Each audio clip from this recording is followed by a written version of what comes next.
Special Report, The Docter, Part 2. Oh me, oh my, it's been ages since I've chosen to write one of these. It's a practice that I should not have fallen out of, because writing these allow me to clear and organize my thoughts. And these days, there are so many thoughts. Plus, do you know the saying, idle hands are the devil's playthings? Well, allow me to introduce myself for anyone who managed to get their hands on my personal reports. My name used to be Harris Fimzar. I also used to work for a particularly incompetent organization under the code name Washington. I was the 19th senior researcher to assume the role of Washington for such an agency. I did some work protecting humanity by figuring out cures and properties for the numerous preternatural creatures and phenomena that coexist in our current reality. Correction, I did a lot of work doing such a thing. From my early 20s to my current age of 64, nearly 40 years of laboring and unlocking the mysteries of reality.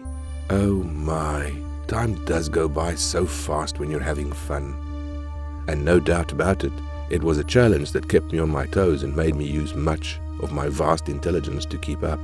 Such a role was mentally, physically, and spiritually fulfilling.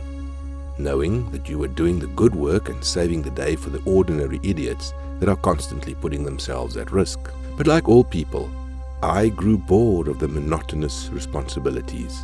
Get a creature, figure out what made him tick, figure out a way that the agents can kill him, find a solution to their poison, and or reverse the transformation of the fool who thought poking something with a stick was a good idea. And so on, and so on, and so on. It began to grow dull, and I started to wonder, why was the agency so reactionary?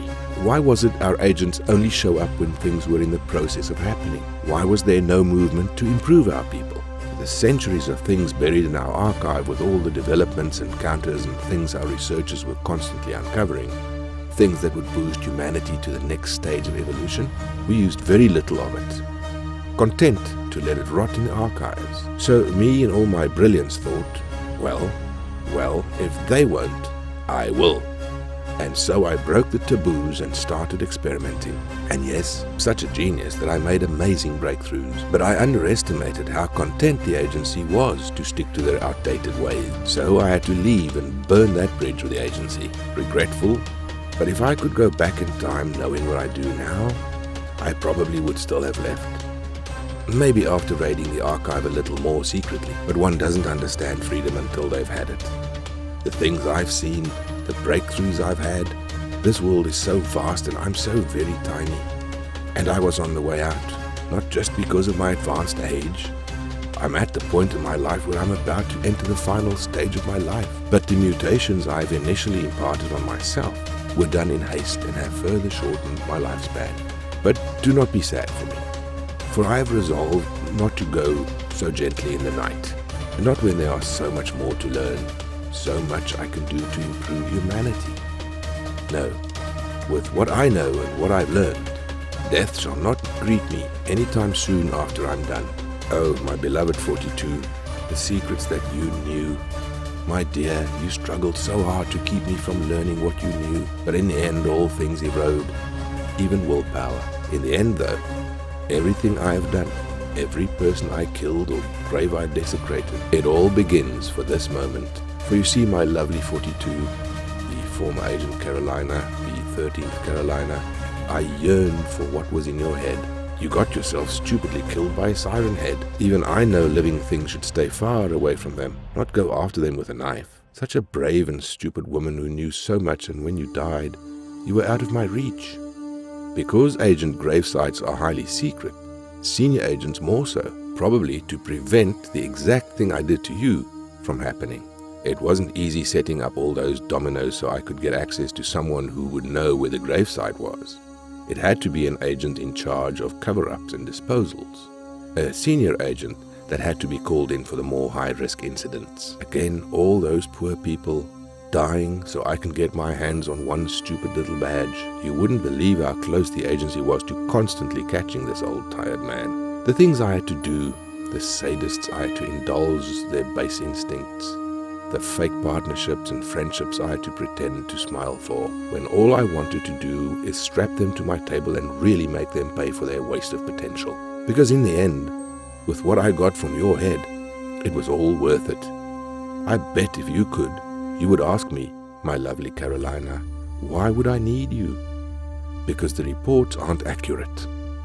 Files taken from the archives, especially ones from senior agents, are always altered and edited in some way to cause catastrophic failure. It was something I knew to do as a senior researcher to keep people from reproducing the evils in the world. One last failsafe to prevent people like me from abusing reality as I see fit. And you, my lovely 42, were the only one who knew the proper way to summon what it was I'm searching for, having been the one to write and investigate the phenomenon. A creature?